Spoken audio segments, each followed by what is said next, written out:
السلام علیکم ورحمۃ اللہ وبرکاتہ. میں امید کرتا ہوں آپ سب خیریت سے ہوں گے, ٹھیک ٹھاک ہوں گے, اور جو پہلا اصطلاحات والا سبق ہے وہ یاد کر چکے ہوں گے, اور اسے جو پریکٹس بھی کیا ہوگا. جو چیزیں میں نے لکھنے کے لیے دی تھی, رفع نصب جر کسے کہتے ہیں, اور دیگر جو ٹرمینالوجیز اوپر سے لے کے نیچے تک آپ کو بتائی تھیں وہ آپ کو یاد ہوں گی. تو آئیے بلا تاخیر بلا تمہید اگلے سبق کی طرف چلتے ہیں. آئیے امپورٹ کر لیتے ہیں اگلے سبق کو. وہ بھی ابتدائی باتیں ہیں, بیسک جو ہے وہ انشاءاللہ کچھ تعارف سا ہم پڑھیں گے. کل بھی تھوڑا تعارف صحیح تھا, لیکن آج کچھ مختلف باتیں ہوں گی. تو آئیے چلتے ہیں, سٹارٹ کرتے ہیں, انسرٹ کر لیتے ہیں پیجز کو. یہ دیکھیے, مقدمہ اور ابتدائی باتیں آج کے دن ہم نے پڑھنی ہیں. مقدمے میں کون کون سی باتیں ہوں گی کہ ایسے سب سے پہلے تعریف پڑھیں گے, اور تعریف کے بعد موضوع پڑھیں گے کہ بھئی یہ جو علم ہے اس کا موضوع کیا ہے, اور علم نحو کی غرض کیا ہے. ٹھیک ہے, ہم کیوں علم نحو کو حاصل کر رہے ہیں. ایسے نہیں ہوگا ہم پتہ چلے کہ علم نحو حاصل تو کرتے چلے جا رہے ہیں لیکن پتہ ہی نہیں ہے کہ کیوں حاصل کر رہے ہیں, علم نحو کیوں پڑھ رہے ہیں. تو انشاءاللہ یہ آپ کو بتائیں گے. وجہ تسمیہ علم نحو کو نحو کہنے کی وجہ کیا ہے, کوئی اور نام کیوں نہیں دیا. تو آگے چلیں تو علم نحو کا مرتبہ کیا ہے, اس کو کب حاصل کرنا چاہیے. ٹھیک ہے, اس کا نمبر کیا ہے, کتنے نمبر پہ اس کو حاصل کرنا چاہیے. اینیویز آگے علم نحو کا حکم, علم نحو کا حکم کیا ہے, کیا علم نحو کو حاصل کرنا فرض ہے, واجب ہے, وغیرہ وغیرہ کیا ہے. مابعد استمداد, کس چیز سے مدد حاصل کرنے کے بعد یہ علم جو ہے وہ اس کے قواعد بنتے ہیں, کس چیز سے مدد حاصل کی جاتی ہے. اور علم نحو کا واضح یعنی علم نحو کو وضع کرنے والا, بنانے والا, ایجاد کرنے والا کون ہے, تو وہ بھی انشاءاللہ پڑھیں گے. مشہور نحات مطلب مشہور نحوی لوگ جو ہیں وہ کون کون ہیں. انشاءاللہ یہ ساری چیزیں آج کے اس لیکچر میں ہم پڑھنے کی کوشش کریں گے. تو آئیے بلا تاخیر بلا تمہید چلتے ہیں اپنے لیسن کی طرف.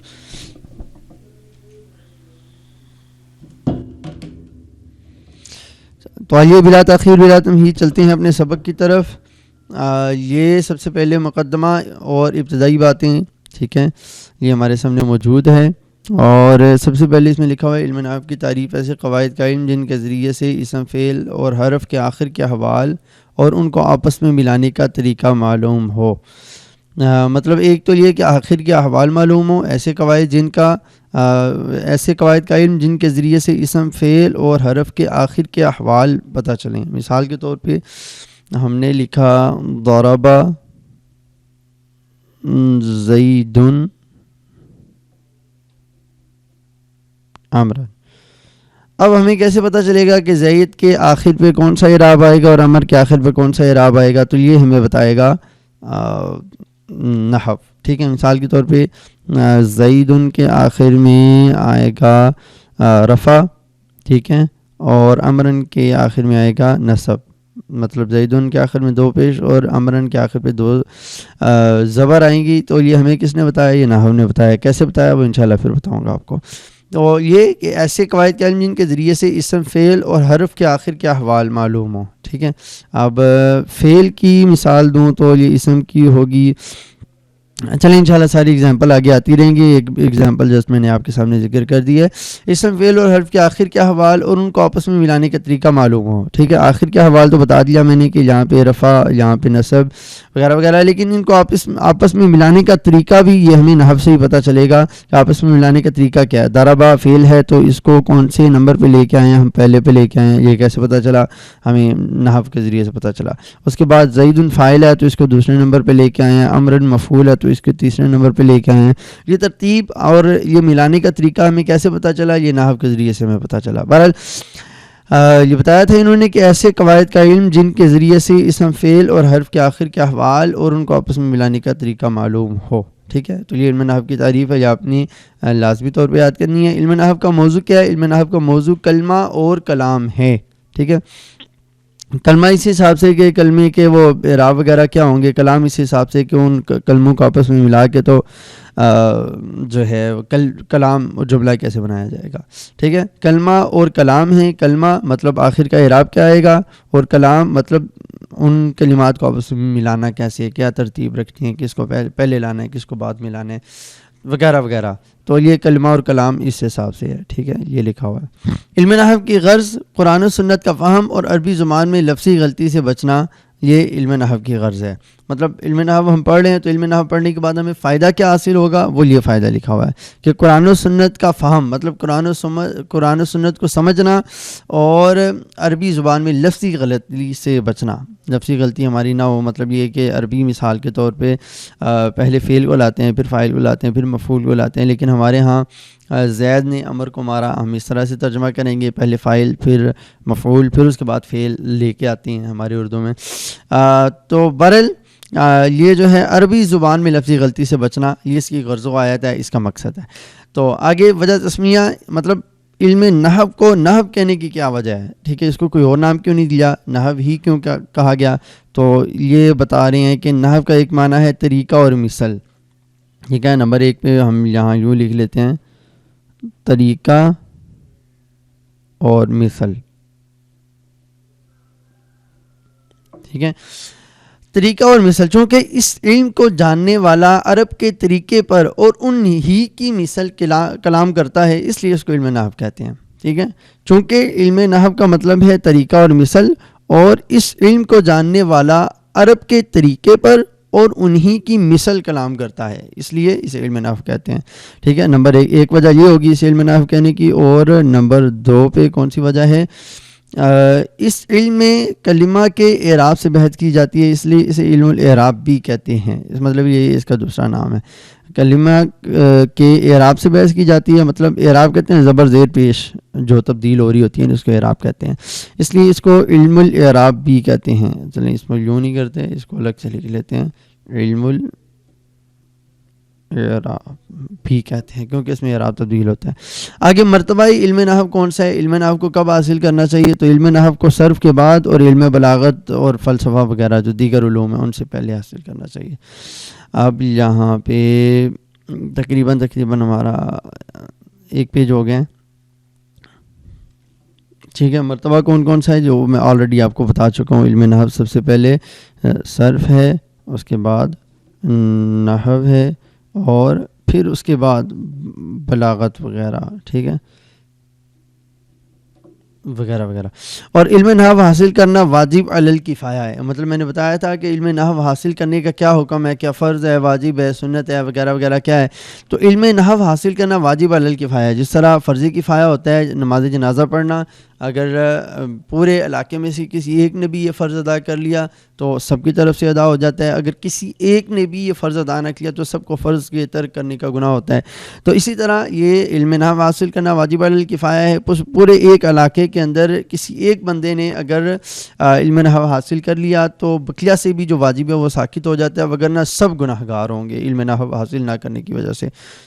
تو لہٰذا پورے علاقے میں کوئی نہ کوئی ایک عالم دین ہونا چاہیے جن کو علم نحو آتی ہو.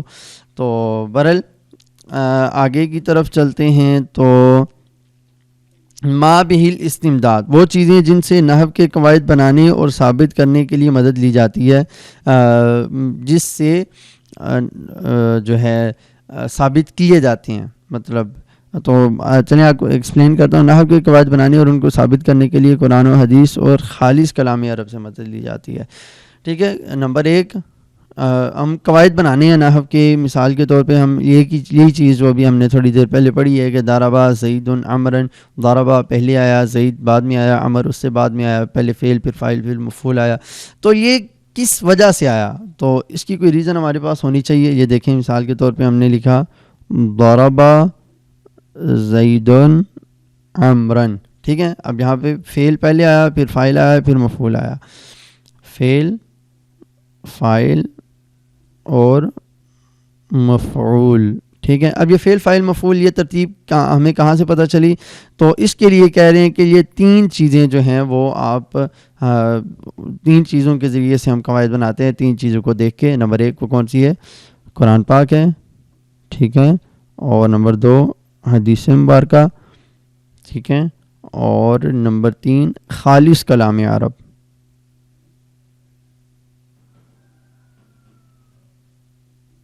اب خالص کلام عرب کے اندر جو عرب کی شاعری ہے یا عرب کے بڑے بڑے ادیب ہوا کرتے تھے تو ان کے کلام کو دیکھا جاتا ہے. ٹھیک ہے. قرآن شریف ہے, حدیث مبارکہ ہے, اور یہ جو خالص عربی لوگ ہیں ان کی جو فصیح و بلیغ عربی ہیں ان کا کلام سن کر, ان کے کلام کو دیکھ کے, ان کی کتابوں کو پڑھ کے تو یہ اخذ کیا جاتا ہے قواعد وغیرہ. بہرحال علم نحو کا واضح یعنی وضع کرنے والا, علم نحو کو بنانے والا, ایجاد کرنے والا کون ہے؟ تو آئیے اس کی طرف چلتے ہیں. علم نحو کے مشہور واضح جو ہیں ان میں 3 نام آتے ہیں. نمبر 1 پہ حضرت عمر بن خطاب رضی اللہ تعالیٰ عنہ, خلیفہ ثانی عمر بن خطاب رضی اللہ تعالیٰ عنہ.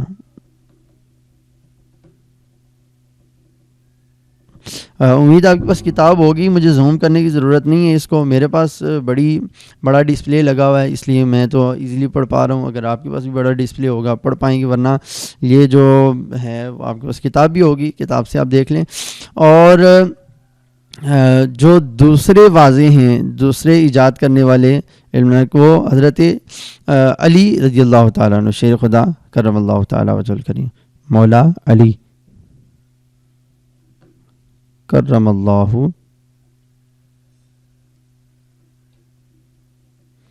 وجہہ الکریم. ٹھیک ہے. آگے ہے خلیفہ ثالث سیدنا ابو الاسود دہلی. تو یہ 2 خلفاء مطلب یہ کہ حضرت عمر فاروق رضی اللہ تعالیٰ عنہ, حضرت مولا علی کرم اللہ تعالیٰ وجہ الکریم, اور تیسرے حضرت سیدنا ابو الاسود دہلی جو ہیں, آپ نے علم نحو کو وضع کیا. مشہور نحات کے نام بھی یہاں پہ لکھے ہوئے ہیں, یہ آپ کو یاد کر لیں. نحات مطلب نحوی علماء کرام جنہوں نے نحو کے متعلق بہت زیادہ ابحاث فرمائی ہیں, نحو کے متعلق ریسرچ فرمائی ہیں, ان کے نام یہاں پہ تحریر فرما ہیں. سیبویہ ہیں, خلیل, یونس, احفش, قطرب, مازنی, زجاج, ابن کسان, شرافی, فارسی, ابن جنی. ان کو بصریین کہا جاتا ہے. اچھا, اس میں بھی 2 کیٹیگریز ہیں جو زیادہ مشہور ہوتی ہیں نحو کے اندر, ہم زیادہ جن کا تذکرہ پڑھتے ہیں, جن کی تحقیقیں ہم پڑھتے ہیں. تو ان میں یہ بعض کو بصریین کہا جاتا ہے, بعض کو کوفیین کہا جاتا ہے. ٹھیک ہے, کوفی علماء یہ کہتے ہیں, بصری علماء یہ کہتے ہیں. تو بہرحال بصریین کے نام میں نے آپ کے سامنے ذکر کیے, یہاں پہ لکھے بھی ہوئے ہیں, یاد کر لیں گے تو آپ کے لیے اچھا ہوگا. اور آگے بصریین کے بعد کوفیین ہیں, وہ کون سے ہیں؟ کسائی, مبرد, فرا, سالب, محمد انباری, ان کو کوفیین کہا جاتا ہے. اور میں امید کرتا ہوں آج کا سبق آپ کو بڑے اچھے طریقے سے سمجھ میں آ چکا ہوگا, اور اللہ پاک آپ کو جزائے خیر. اور میں امید کرتا ہوں آپ کو آج کا سبق بڑے اچھے طریقے سے سمجھ میں آ چکا ہوگا. انشاءاللہ ملتے ہیں اگلے سبق کے ساتھ. آپ نے بڑے اچھے طریقے کے ساتھ, مضبوط طریقے کے ساتھ سبق کو یاد کرنا ہے. تب تک کے لیے مجھے اجازت دیجیے. السلام علیکم ورحمۃ اللہ وبرکاتہ.